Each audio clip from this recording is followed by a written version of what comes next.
Very grateful for this opportunity of presenting the 3 books that I published this year. Just in case you're thinking it's not true, there they are.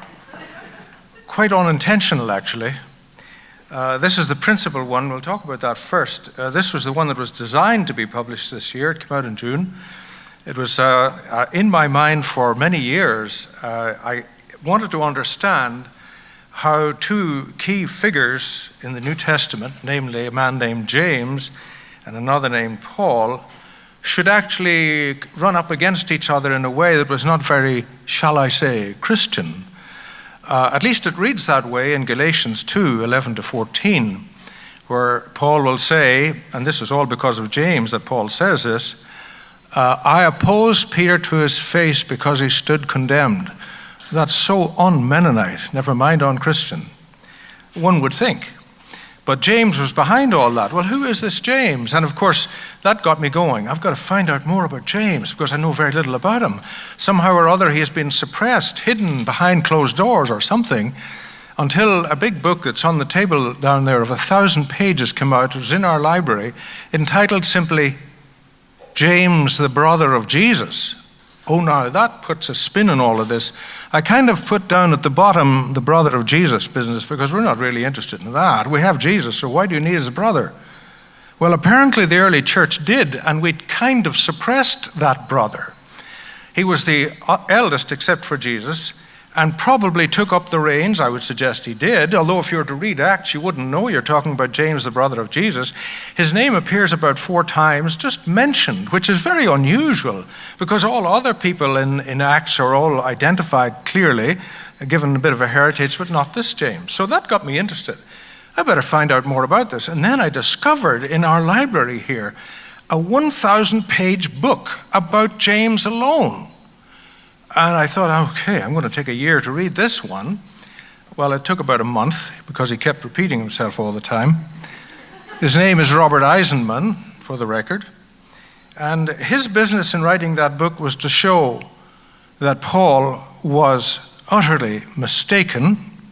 He was a rabble-rouser, not worthy of the name Jew at all, and just put him in his place, even to the point of saying, while James and the Qumran community from which the Dead Sea Scrolls come, that connection with the Dead Sea Scrolls, which is new to me too, was so good, so beneficial. And then came this liar.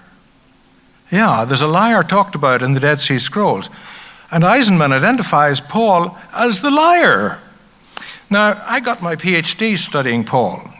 And anybody that attacks the man that actually managed to get me through that is going to be attacked right back. So essentially my book was written over against those like Eisenman who say James was the really good guy because he was the brother of Jesus, and Paul was the bad guy because he didn't even know Jesus. So this book is a good read, by the way. Those who are very modest and read a little bit about it, I just want to say, you've got to read this book. Let me a bit from the back. I wasn't going to do this, but since the past president of CMU did it, I'm going to do the same. You may know, some of you may know Bruce Schillington. If you're in New Testament studies, you must know him. He's written a lot, and he actually started a group, an academic group of scholars to revive or rediscover or recover this person of James who has been sort of sidelined or sidetracked. Here's what he says. Provocative exegesis. Well, that's nothing new for me. I've always been in trouble in the university. Provocative exegesis and readable prose combine to invite the reader into the current breakthrough period in the study of a once neglected figure, James, the brother of Jesus. Schillington develops a fresh portrait of James and shows how reconceiving Jesus' brother exerts a profound influence on how we see Paul, and that's what that book is about, essentially. We see Paul through different eyes if we actually see him in some kind of tension with James of Jerusalem. And so the subtitle is The Politics of Identity at the Turn of the Ages. So Paul Dirksen is not the only one talking about politics and theology. But to my great surprise, in the middle of this work, which by the way took more than a year, I got word from, this is going to take a very short time, Vic, In the middle of the working on that book, the publisher of this book, which was originally T&T Clark, it was taken over by Bloomsbury, wrote and said, would you mind revising your book? I thought, so what's wrong with it as it stands? Turns out quite a bit, because, believe it or not, James was hardly mentioned at all in this book back then, in 2007. Now he gets a page and a half in here.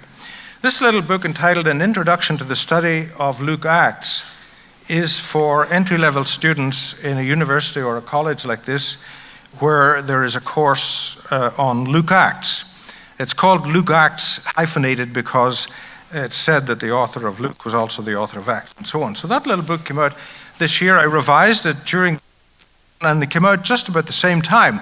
And when I got my free copies, which to you will be $25, I'd like to have one, I got another note in the mail to say, we are sending 3 more books. So I got 3 more books. Didn't even know I'd written any other books. Turns out I didn't. But then I had this. And I opened it up and I can't read it at all. It was translated into Korean.